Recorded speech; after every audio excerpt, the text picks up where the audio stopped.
We tend to focus on protecting people from the hazards and the impact of working in a stressful environment.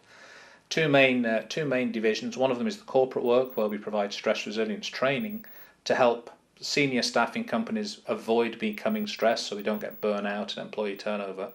But the other area, which has been very successful, is on our post-traumatic stress disorder, where we've created a program that actually we teach casualties of PTSD a whole series of different tools so they can help themselves. The program we've put together lasts for 28 days. It starts with a 3-day residential intervention and then 4 weeks follow-up work. And with the people we've worked with so far, who've all been diagnosed with PTSD, all military veterans, we've got better than a 70% success rate. That's of teaching people how to release the symptoms of PTSD, and they are symptom-free and able to maintain that state by the end of the 28-day program. Well, when we talk about casualties, it's not a physical injury. It's not as if they've had a blow to the head. It's actually an injury to their mind as opposed to an injury to their brain. And some of these people have had 25 years. They've come back from the Falklands, and they have been living in a personal hell, nightmares, suicidal tendencies, using alcohol or other substances to self-medicate. I mean, literally, to say that they're in a living hell is no understatement. All combat veterans, a wide variety of regiments, units, different seniorities. The one thing is they've all suffered this injury. The sort of people who've been on the program so far, Falklands veterans, veterans from different military conflicts, some from the Gulf, some even from before the Falklands. And they come from a wide variety of regiments, units, different employments. The one thing that is common to them all is that they've suffered this injury. It's not a physical injury. It's not as if they've had a blow to the head and their brain's been damaged. It's actually an injury to their mind, and that's so difficult for them to get real help for and to overcome. The casualties will often come back. They will be, initially, they will not even notice there's a problem. It'll be the wives or the girlfriends that notice that there's an issue. You'll then find that they will start to go through emotional shutdown. They'll withdraw from their family. They may have violent outbursts. Certainly nightmares and flashbacks are very common.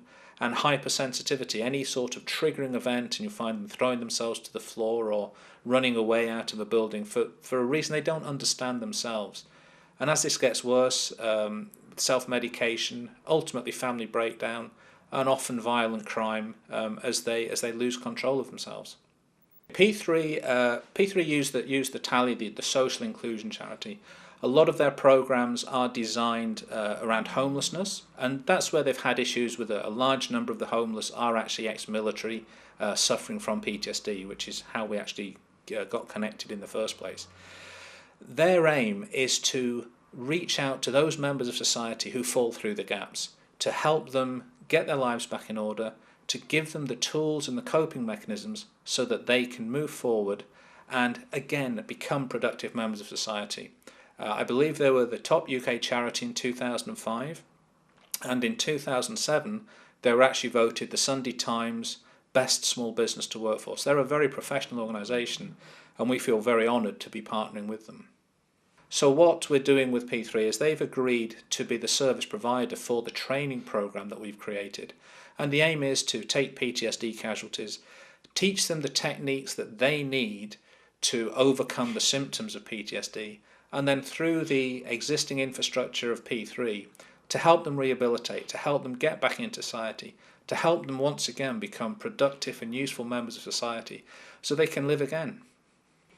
We've written a book called After the Falklands, Overcoming the Nightmare of PTSD, and the aim of the book is twofold. Firstly, to raise awareness. There are so many people who are just ignorant of the plight of our veterans. So the book is designed to raise awareness. It's also designed to be a resource for families of a PTSD casualty. It gives them some understanding of what's going on in the mind of their loved one. And also as a fundraising vehicle. We need to raise money. It's going to take a long time for this program to come together. So the more books we can sell, the sooner we can start putting these PTSD casualties into the training programs, and the sooner we can get them rehabilitated back into society.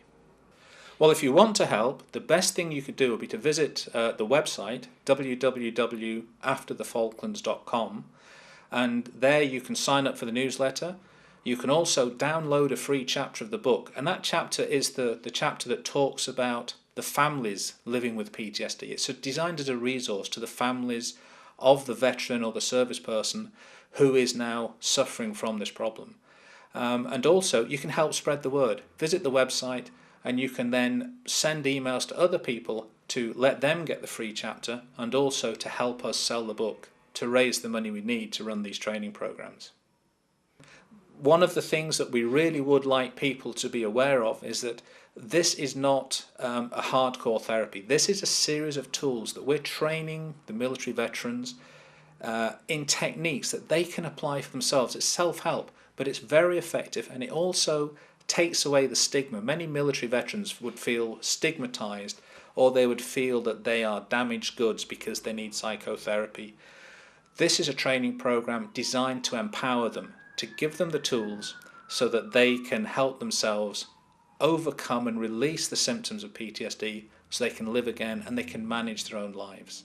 Well, I would just like to say, if you know of anybody who you think might be suffering from PTSD, or you think would like to learn these techniques so they can help themselves, we're not therapists here. We have a technique, we have a series of techniques that we teach in this program, and the aim is to empower the veteran or the ex-serviceman so that they can learn techniques to manage their symptoms, to release the worst of their PTSD so that they can come alive and they can live again. We don't want them to feel that stigmatized. Many military people won't go to see traditional medical help because they feel that they're damaged and that doesn't fit with their self-image. So we're teaching people techniques that they can use to help themselves. So if you know anybody that needs help, please direct them to the website www.afterthefalklands.com. Let them download the free chapter, and then if they contact us, we will tell them when the next training course is going to be run.